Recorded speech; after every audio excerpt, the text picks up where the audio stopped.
First, the part that isn't heavy. A Charlotte museum just bought a painting, only the second one it has ever bought in 16 years. I'll tell you what's in it at the end.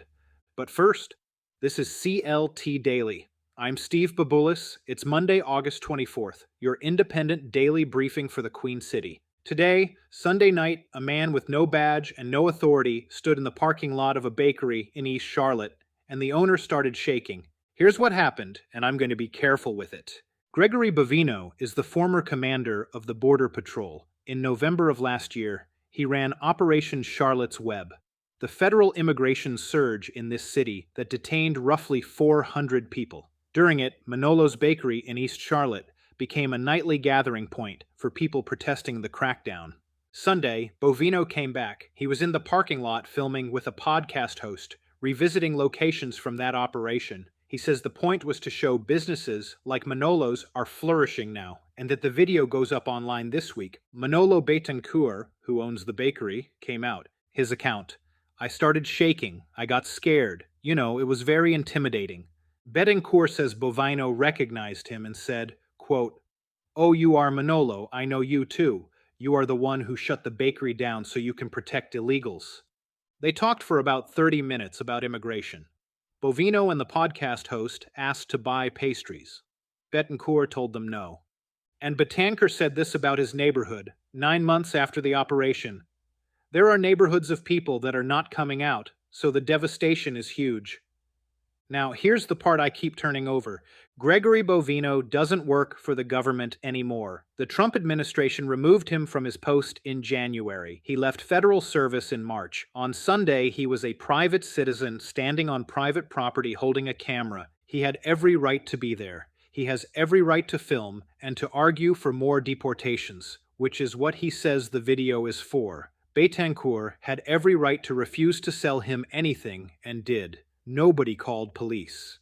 On the public record, Sunday was two private citizens arguing in a parking lot for half an hour. And a man who owns a business in this city says he started shaking. That's what I want you to sit with. Whatever authority Bovino had in November, he didn't have any of it Sunday. Not a badge, not a warrant, not a team. What was left was recognition, a face, and what that face meant to a neighborhood that watched 400 people get taken. That's not a legal question. There's nothing to investigate.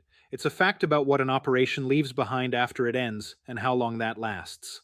All right, here's what else you need to know today. Tuesday is a big morning for Charlotte-Mecklenburg schools. Twice over, 147,000 students go back, and the school board is set to vote on releasing what it can legally release from the Crystal Hill investigation: communications, the timeline, the methodology, and the costs. Same day. If it passes, the report comes September 8th. And Charlotte FC put together a second half over the weekend and beat DC United 3-1, Pep Biel leading it. They're up to 5th in the East. And the clock. 42 days until October 5th, when Charlotte decides on the I-77 toll lanes or repays the state. Still nobody saying how much.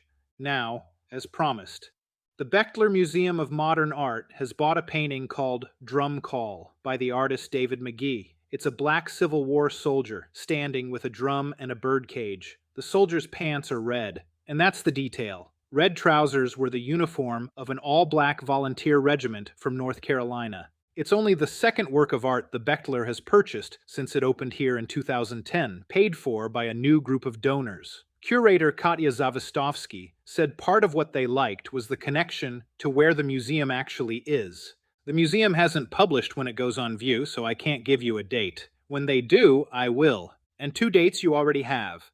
Good Food on Montford closes Saturday, 5 days, and the Panthers finish the preseason at home Friday night against Houston. That's CLT Daily. For Monday, August 24th, I'm Steve Babulis. We'll be back tomorrow. Same time, same city. Until then, Charlotte, take care of each other.